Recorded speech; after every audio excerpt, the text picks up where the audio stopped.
97.1, hour number 2 of the program. Jim Caldwell's coming back next year. Lions make the announcement. I mean, it's preemptive, no doubt.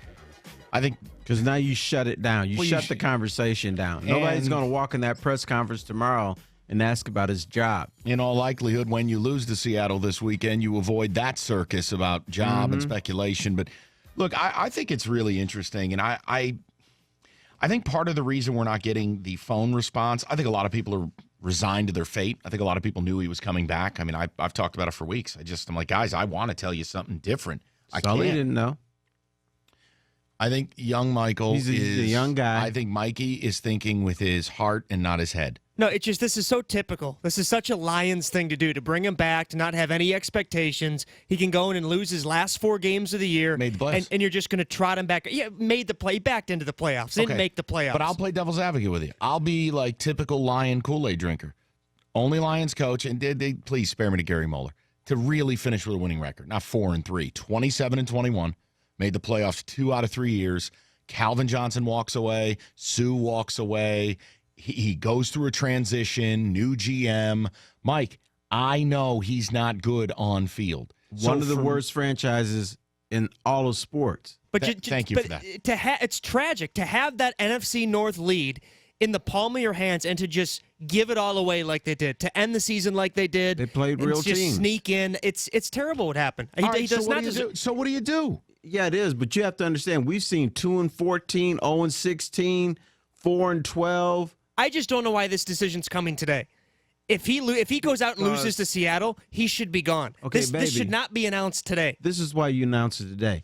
He doesn't have to answer these questions tomorrow or Friday or Sunday or Monday or whenever they're going to talk. This is shut down. The big distraction about this club and his job status is a non-story now. So now you move on. You talk about Seattle. You focus on Seattle.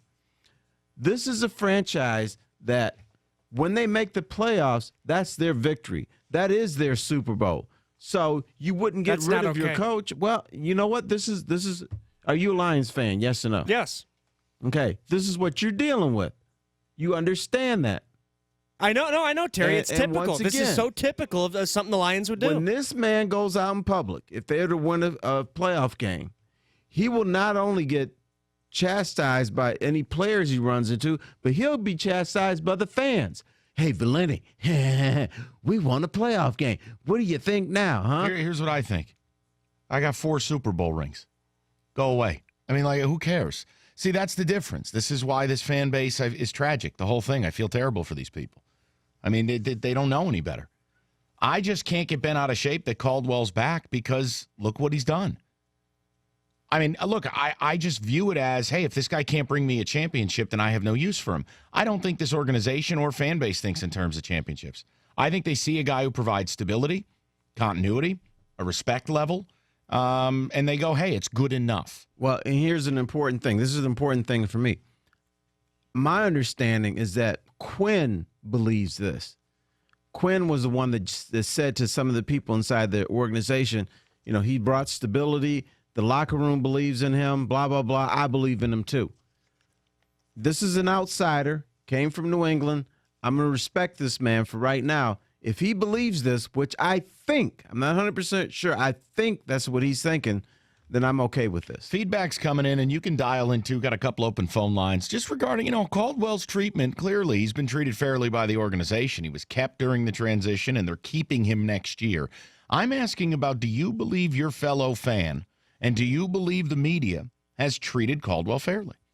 And you're on one of two sides. You either believe, yes, it's a fair critique, and it's fair that he's been under fire because he's terrible on game day, or you believe it's unfair for the litany of reasons we've listed about actual accomplishment.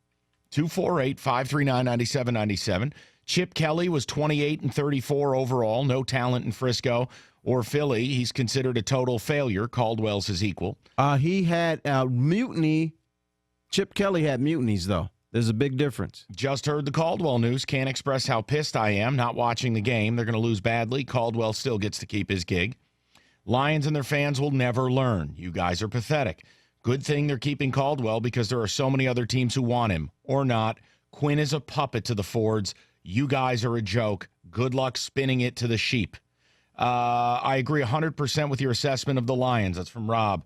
I think Caldwell, if he wasn't an arrogant know-it-all and didn't talk to the media like they're stupid children, he'd probably be respected a lot more. That's from Mike. He would get more of the benefit of the doubt. I'd admit that. Tom Coughlin had a worse record his first 3 years as Giants coach than Caldwell did with the Lions. Yes, Steve, what's your point? People were screaming for him to be fired. I think Caldwell and the GM reached an agreement that he will be back, but only to finish the contract. That allows Caldwell to leave on his own, gives the GM an opportunity to bring in his own. That makes no sense. No, it doesn't. So either you give him the next 2 years or you let him walk now. The roster is awful. Give him talent, then judge. Oh, I think they're giving him 2 more years. There's no doubt. I wouldn't be surprised if they gave him a 2-year extension. There will be my prediction, there will be a press conference in the next coming weeks about a Caldwell contract extension. They made the playoffs this year, but the Lions had the easiest schedule in the league. None of our wins came against the playoff team. Well, you know what? Let me say something. Let me respond to that. Once upon a time, Mike, this is before your time. Once upon a time, here's how Wayne Fontes became the greatest coach in Lions history. Every other year, they'd have this easy schedule. It'd be ranked 28th, 29th, or whatever, and the Lions would win their 10 and 11 games. And we'd get all excited. Hey, the Lions made the playoffs. They won 10, 11 games. Here we come. Then the following season, they'd toughen that up a little bit, and they'd win 6 games.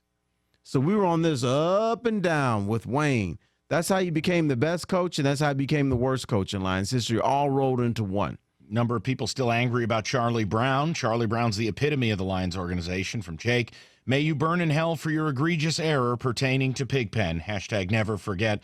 I've never heard Charlie Brown described in the way that Mike did, but he's right. Very funny. That's JN in Wayne. Let's get some of the people in the mix. People were mad about Pigpen. Man, they were upset. Let's go to Rob, 97.1. Hi, Rob. Hey, guys.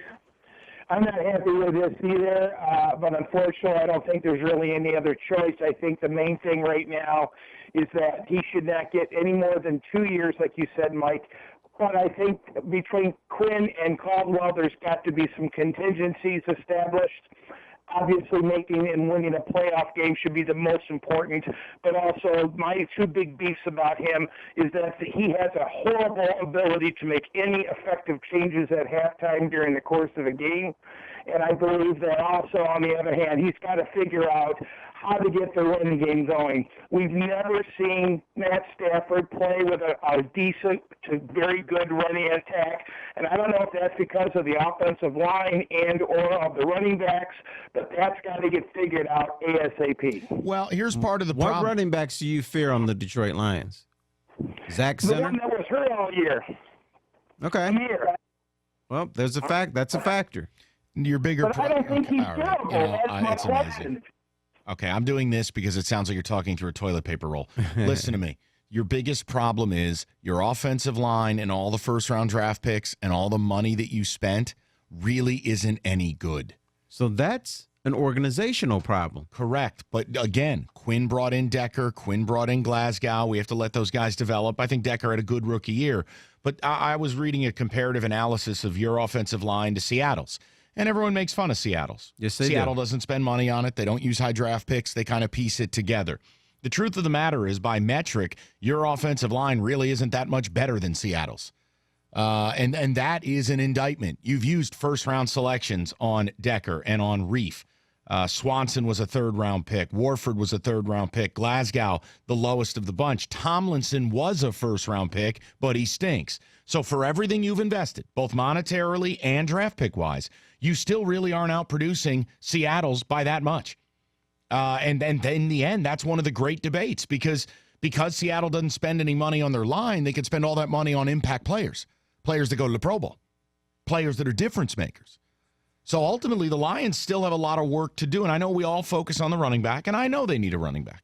But the offensive line needs to be a lot better. Riley Reif is leaving town. Tomlinson's career looks like it's over here.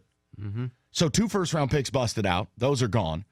Swanson, Warford, you got to re-sign him if you want him. But Taylor, Decker, and Glasgow are kind of the 2 constants. I would throw Swanson in the mix there. Hopefully this concussion stuff clears up. Very scary being in protocol for 4 weeks. But if you want to talk about that running game, it does begin and end up front, and you haven't done a good job. Blake and Kennedy. Yes. Oh, that guy, I forgot about him. 248-539-9797. We'll get to the people next. We've talked about